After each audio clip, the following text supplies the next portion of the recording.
O texto para análise é 1º de maio, constante no volume Contos Novos de Mário de Andrade. Mário foi poeta, ficcionista, crítico, historiador das artes plásticas, da música e da literatura. Estudou cinema, fotografia, viajou muito pelo país e pesquisou o folclore e a cultura popular. Encantou-se com a psicanálise num tempo em que os europeus a estavam estudando e por aqui ela ainda era algo muito sofisticado para poucos. Mário escreve sobre si mesmo em um poema de 1929. Eu sou 300, eu sou 350. As sensações renascem de si mesmas sem repouso. Publicados postumamente em 1947, os textos de Contos Novos trazem personagens, espaços e um tipo de trama reveladores de um Mário de Andrade que acreditava na produção cultural como denunciadora da realidade, sem perder suas características artísticas e estéticas. As 9 tramas de Contos Novos compõem um projeto claro: olhar para o homem comum, anônimo, para a sua realidade. Em todos os contos ocorre uma transformação importante dos cidadãos delineados. Ainda que sejam esmagados ou fracassem em suas tentativas de tomar consciência da crueza de sua realidade, os personagens se tornam donos de um saber que antes não tinham. Passo a palavra, então, à Ana Lúcia, que vai fazer a análise do conto 1º de maio. Bom, boa noite a todos. Eu estou feliz em estar aqui com vocês para trocarmos ideias. Ouvindo. Não? Boa noite. Dá para ouvir agora? Sim? Sim. Qualquer coisa vocês me falam. Está me ouvindo, Carlos? Sim, ouvindo claro aqui. Obrigada. Então, vou continuar. Boa noite a todos. Eu quero agradecer, né, o convite aí do Carlos, do pessoal da academia. É um prazer estar aqui com vocês para trocarmos um pouco aqui de conhecimento a respeito da obra, né, do 1º de maio, de Mário de Andrade. E o que eu quero dizer, assim, foi interessante que quando o Carlos listou os contos para que nós escolhêssemos um para falar a respeito, eu estava até fazendo uma visita para os meus pais e não deu para escolher rapidamente, né? Só que eu, mesmo assim, curiosa, eu abri o WhatsApp, olhei lá a lista e bati o olho e falei assim, eu vou querer 1º de maio, de Mário de Andrade. Peguei e já mandei pro Carlos, né? Não sei se ele se lembra disso. Aí mandei rápido, falando para ele que eu queria este conto, e depois eu percebi que, na realidade, não era uma escolha tão inconsciente assim, né? Porque às vezes a gente acha que a gente faz escolhas e que elas são inconscientes, e elas não são. O Mário de Andrade é o meu patrono na academia, né? E espera só um pouquinho. Felipe, dá uma olhada que está acabando a bateria do meu celular. Desculpa, gente. E aí ele já está arrumando aqui para mim. E aí eu percebi que, na realidade, a escolha não era tão inconsciente assim, porque, além dele ser meu patrono, eu também, 1º de maio, eu até comentei, né, que eu morei na rua 1º de maio, residi na rua 1º de maio 33 anos. Então, me bateu uma coisa assim, foi e não foi inconsciente, né? E aí, com as leituras, assim, eu não me lembrava muito bem do conto, já tinha lido, mas não me recordava muito bem dele. Então, eu tive que fazer novas leituras, né? E aí eu percebi o quanto, assim, como é importante realmente as nossas leituras, porque a cada leitura e a cada conhecimento que você vê, a cada história, né, sua, vivência sua, você vai ampliando a leitura daquela obra e de todo sentido, né, de tudo que está a seu redor. Então, assim, eu estava comentando que primeiro, assim, 1º de maio, para mim era uma data, né? Depois eu percebi que era o nome da rua onde eu morava, e depois abrangendo, né? Era uma data comemorativa, e depois a questão realmente do 1º de maio do Mário de Andrade, né? De um nome de um conto do Mário de Andrade. Como eu falei, o Mário de Andrade é o meu patrono na academia, e eu me identifico, por incrível que pareça, cada vez mais que eu leio a respeito dele, eu me identifico mais com ele também. É claro, assim, que não chego aos pés dele, né? Mas eu falo na questão da identificação mesmo, como ser humano, como pensador. É um intelectual, assim, extraordinário, é um escritor, né? Como o Carlos disse, ele trabalhou com várias coisas, né? Ele foi crítico literário, folclorista, musicólogo, fotógrafo, professor, né? Professor de música. E eu até mandei para o Carlos, não sei se dá para ele colocar aí. Eu estive na casa do Mário de Andrade em São Paulo, né? Logo que eu entrei na academia, porque eu fiquei muito curiosa e fiquei sabendo que o local foi transformado em um museu. E eu estive lá em São Paulo visitando a casa dele, né? E pedi licença, porque tem coisas que você não pode fazer num local, né? Num museu. Mas eu pedi para as pessoas se eu poderia tirar uma foto mais próxima de alguns pertences, e eles até deixaram, expliquei, né, o porquê que eu estava ali, e eles deixaram, inclusive, eu me sentar no piano dele, né? Então, é assim, é uma coisa extraordinária, porque parece que você sente o clima ali, né? É muita cultura, é muito mágico você estar ali naquele lugar, você pensar quantas coisas, né, que ele se reuniu ali com tantos artistas, com tantos escritores, né?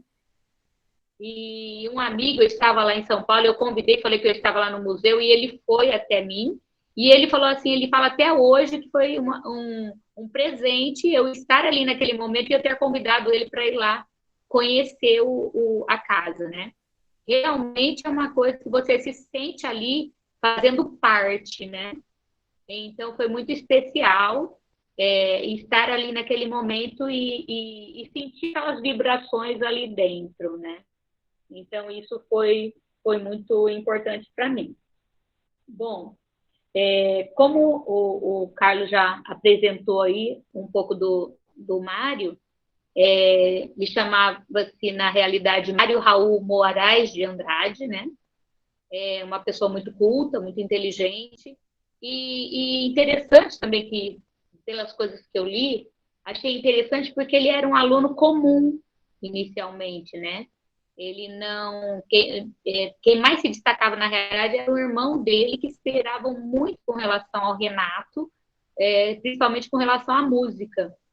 E ele se destacou mais tarde e veio a ser esse brilhante escritor, né, e personagem aí fundamental para a cultura brasileira, né? Ele é muito comentado, né? Todo mundo sabe da importância dele, né, para a nossa cultura. Pedem muitos contos dele, muitas obras dele nos vestibulares, né? E contos novos, né?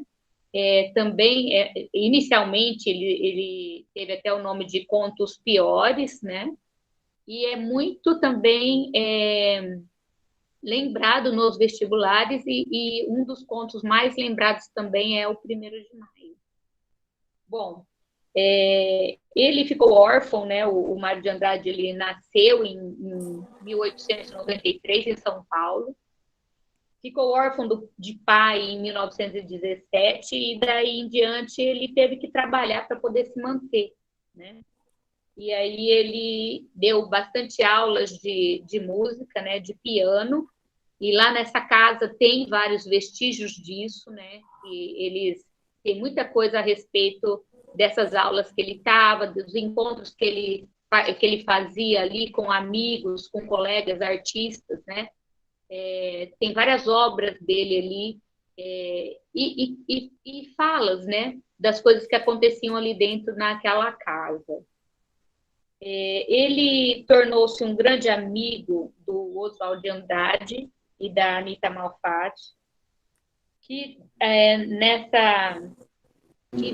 virão depois a ajudá-lo na Semana da Arte Moderna, né, em 1922. Isso, se não me falha a memória, é isso mesmo. E ele, assim, foi muito, muito importante lá, ele foi muito ativo. Ele trabalhou como diretor no Departamento de Cultura de São Paulo. Aí, por motivos políticos, ele teve que se afastar um pouco, e aí ele foi para o Rio de Janeiro. Mas depois ele retornou para São Paulo, e ele continua aí muito influente, né, em toda a cultura aí de São Paulo e do Brasil, né, na realidade. Na Semana de Arte Moderna, ele publicou o livro Pauliceia Desvairada, em homenagem à cidade de São Paulo, né, um livro de poemas, né, e um livro que ele fala muito, demonstra muito a paixão que ele tinha pela cidade de São Paulo. Ele foi realmente assim, ele buscou conhecer muito da cidade de São Paulo, muito do Brasil. Ele viajava, não viajava para o exterior, ele viajava muito aqui dentro do Brasil para conhecer mesmo a respeito da cultura popular, né? Então, ele era um pesquisador do folclore, um pesquisador do povo brasileiro mesmo, né? E ele tem um papel muito importante nisso, porque ele passa a ser um dos líderes, né, do modernismo, e onde ele trabalha realmente, ele dá uma grande importância para a linguagem popular, né? Ele queria falar do Brasil para o Brasil, né? Então ele buscava aí uma identidade nacional. Ele publicou vários outros livros importantes, né? São vários, entre alguns, o Macunaíma, a escrava que não é Isaura, e o Contos Novos, né? Entre outros, tá? Foram vários livros publicados, né? Entre outros, o Contos Novos, que veio a se tornar um livro póstumo, né? Que foi publicado após a morte dele. Ele faleceu em 1945 e o livro foi publicado em 1947. Como eu havia dito, inicialmente teve o nome de Contos Piores, que depois passou a ter o nome de Contos Novos, né? Já saiu com a publicação de Contos Novos, pensando nos novos tempos, né? Era na era de Vargas, né, que ele foi publicado, e ele fala muito sobre o homem, né? Fala muito sobre também ele trabalha muito a questão aí no Contos Novos, como foi lembrado aí também acho que foi o Carlos que falou, ele aparece nos Contos Novos alguns conceitos freudianos, né?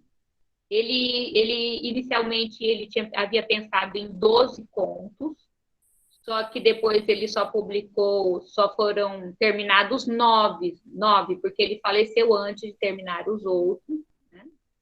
E o 1º de Maio faz parte dessa coletânea, né, dos Contos Novos, e é um dos mais conhecidos e mais pedidos aí nos vestibulares, como eu havia dito. Então, assim, pelo que eu percebi, se a gente tiver a oportunidade, é claro, quanto mais você lê, mais contos mais da obra dele você conhecer, melhor. Mas um dos mais importantes é o 1º de Maio. Bom, deixa eu passar aqui o meu. Agora eu vou me basear aqui mais ou menos onde eu vou falar um pouquinho agora, então, entrar finalmente aí no conto, né? O conto 1º de Maio, ele foi escrito Começou a ser escrito em 1934 e foi de 1934 a 1942. O Mário de Andrade era muito crítico, né, com as suas próprias obras. Ele fez algumas revisões, né? Ele escreveu em 1934, depois a obra passou por uma revisão em 1905, por outra revisão em 1942 e foi publicado em 1947. 1º de maio conta o conflito de um jovem operário, né?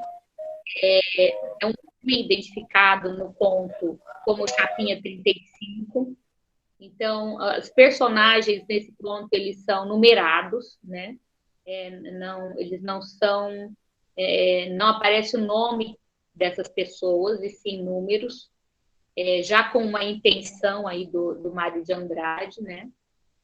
E realmente, assim, uma desumanização, uma despersonalização, né? Da própria pessoa. O número 35, ele tinha aproximadamente 20 anos, era muito novo, né? E ele trabalhava carregando malas na Estação da Luz de São Paulo. O 35, consciente da situação dele, de um trabalhador explorado, ele quer aproveitar o dia 1º de maio, né? O dia do trabalhador. Ele queria ali comemorar o seu lugar na sociedade. Então, ele toma banho, ele acorda animado, ele toma um banho, toma um belo café, coloca uma gravata verde, sapatos amarelos, né? É bem patriota, e vai lá, sai às ruas com o intuito de, de realmente protestar, participar de alguns eventos, né, a respeito desse dia. Comemorar também o dia dele de trabalhador. Só que quando ele vai caminhando, ele percebe que existe algo diferente aí nesse clima, que não é bem o clima que ele saiu ali da casa dele, né, com o intuito de comemorar o dia. Aí ele encontra poucos trabalhadores, na realidade, e sem perceber, ele acaba indo, né, como se fosse uma rotina mesmo, em direção à Estação da Luz, que era onde ele trabalhava, e ele acaba encontrando alguns colegas aí de trabalho, e ele percebe que os colegas dele continuam trabalhando, né? E até zombam dele por ele estar vestido daquela forma e por ele estar com aquela intenção, né? São pessoas que provavelmente já passaram por essas expectativas que ele está passando aí. Então, ele começa a ficar desanimado, mas mesmo assim ele acha que talvez assim fosse muito cedo ainda para tais comemorações. Então ele volta para casa, ele almoça e ele parte outra vez em procura de mais pessoas, né, que de repente pudessem comemorar junto a ele, né, ou também protestar com relação ao dia, né? Mas só que o que ele acaba encontrando realmente são mais o quê? Policiais, policiais, policiais, e ele acaba vendo que o clima, na realidade, não é tão comemorativo assim, é um clima mais de opressão. Ele ainda não desiste, dá uma olhada no jornal, e ele percebe que haverá uma manifestação lá na Estação da Sé. E aí ele vai para a Estação da Sé, mas ali também ele percebe que não tem tanta gente assim com essa intenção que ele estava, né? E acaba encontrando, ficou sabendo que ia ter um discurso do ministro do Trabalho lá no Palácio das Indústrias e vai para lá para ver se lá então haverá uma manifestação. Só que o que ele encontra na realidade são alguns políticos, né, que convidam eles para entrarem no palácio, mas ele percebeu o clima, que não era um clima para protestar, e sim seria uma coisa bem diferente do que ele estava esperando, né? E e que eles passavam até um certo receio de que eles entrassem ali dentro, né? E, e ele mesmo percebeu que o intuito era outro e acabou desviando, né?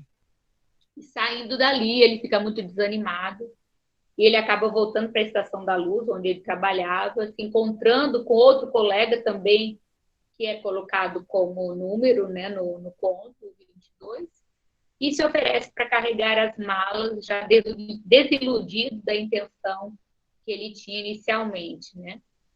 Então, ele vê passar o dia do trabalho e, e percebeu, foi caindo em si, que talvez não fosse um dia tão assim para comemorar e que também não seria tão fácil protestar ali num local de tantas opressões, né? Ele reflete a respeito de tudo isso, né? Ele passa por várias emoções, ele vai da euforia inicial, né, que ele tinha, até a questão da desilusão e no final da tarde ele acaba vendo que é melhor ele encontrar aí a felicidade na solidariedade aí ao colega 22 carregando as malas que o 22 não conseguiria carregar sozinho, né? Mesmo assim, ele não desiste e acalenta a esperança de que no futuro ele possa ter essa liberdade democrática, né? E comemorar esta data sem tanta repressão, né? O conto é narrado em terceira pessoa e trabalha muito essa questão mesmo conflituosa, né, do homem com o mundo.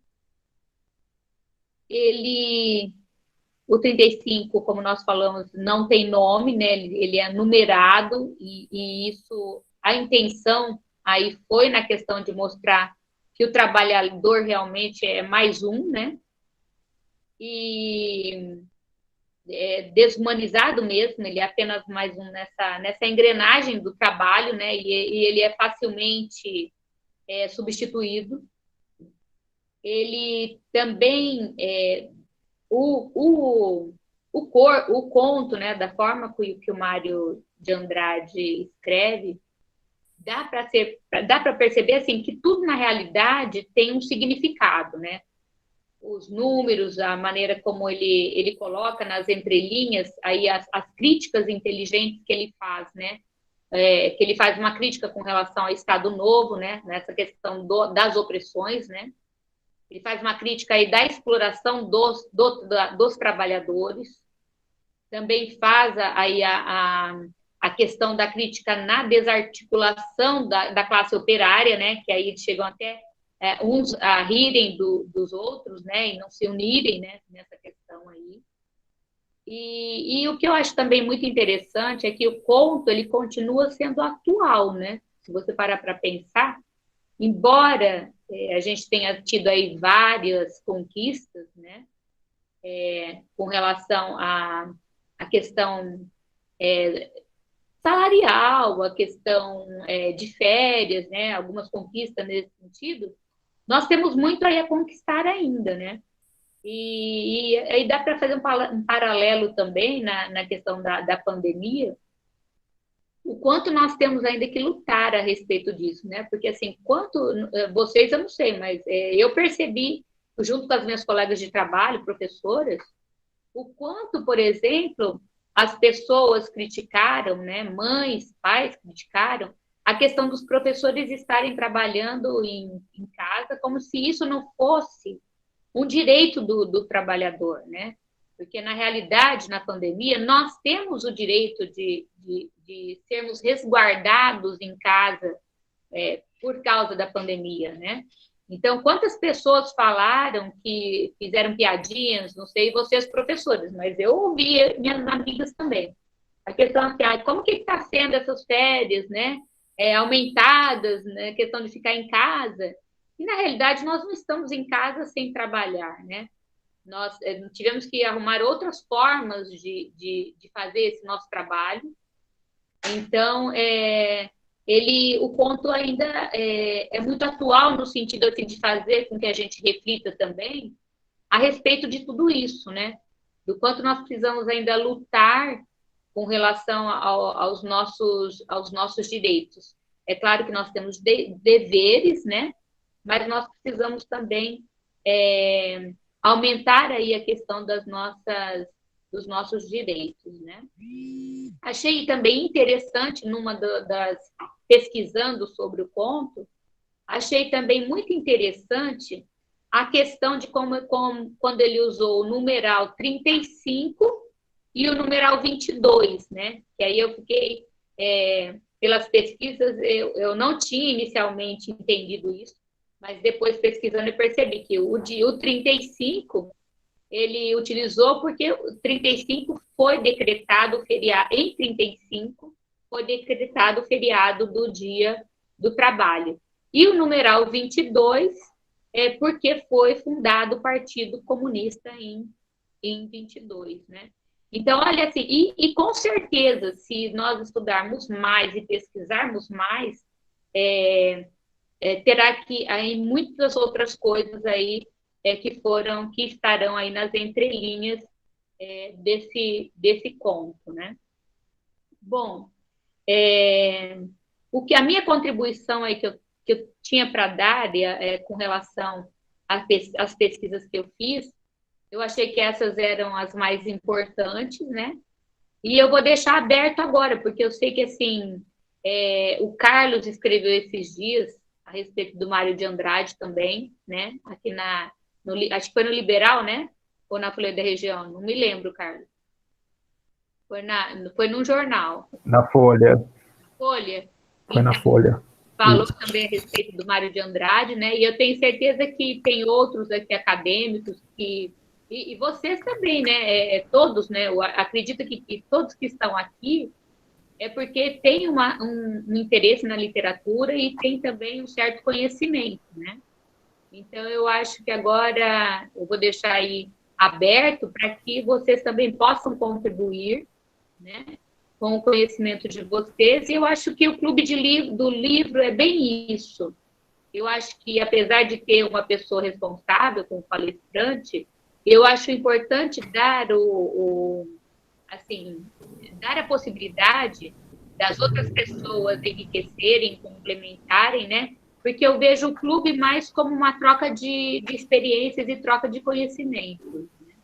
Então, acho que o que eu tinha para contribuir, assim, que eu acho que é mais importante do que das leituras e pesquisas que eu fiz, acho que são essas aí. Se eu puder colaborar em alguma coisa a mais, também estou aqui à disposição.